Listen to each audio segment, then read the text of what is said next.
Hi, I'm back again and I'm trying to do another video blog. This time I'm standing up to bring more energy and more excitement to this time. I want to talk to you today about God, which is good, and particularly the God who sees. And so I'm going to run back to Genesis and take up the story of our friend Hagar in Genesis 16.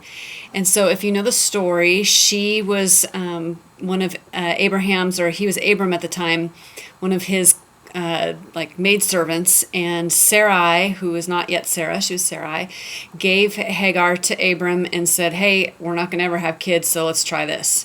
Well, then the moment that Hagar got pregnant, then they really had hissy fits with each other and didn't like each other, and Sarai basically just kicked her out or made her life so miserable that she fled, and she just ran away into the wilderness.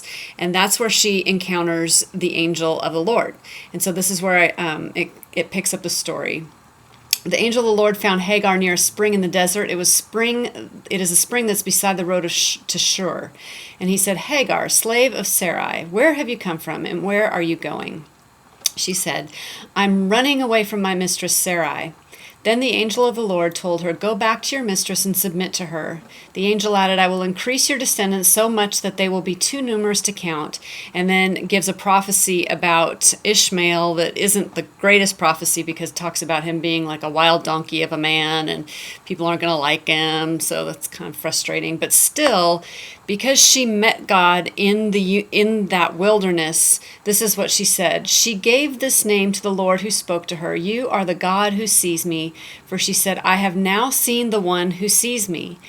And from my research on this, I have found that she's really the first and only person to give God a name.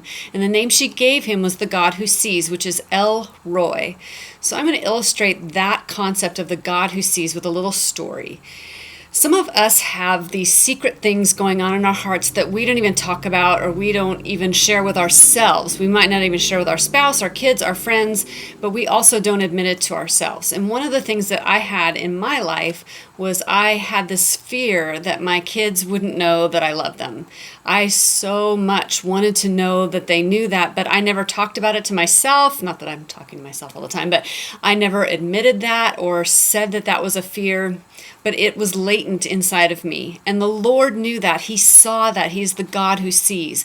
So when my kids were young, probably 0, 2, and 5, I had a friend of mine, dear friend Heidi, fly down from Idaho to visit us when we lived in East Texas.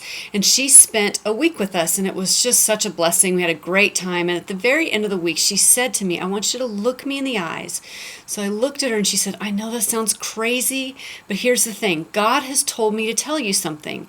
And I said, okay. And I looked her in the eyes and she said to me, Mary, your children know that you love them.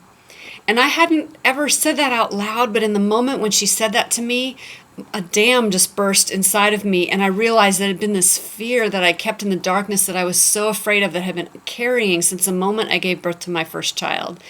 And God loved me so much that he sent someone from Idaho to Texas to watch me parent my children, and at the end of the week obey him enough to say those words to me that set me completely free.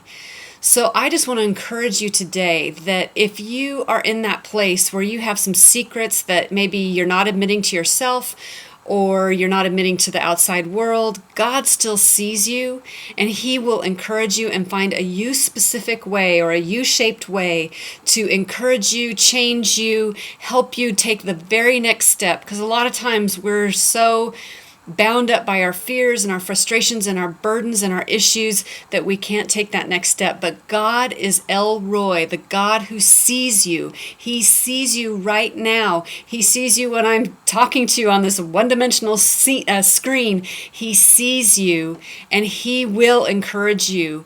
Be still this week. Take a moment of time and say, God, please show me something specifically that you see me.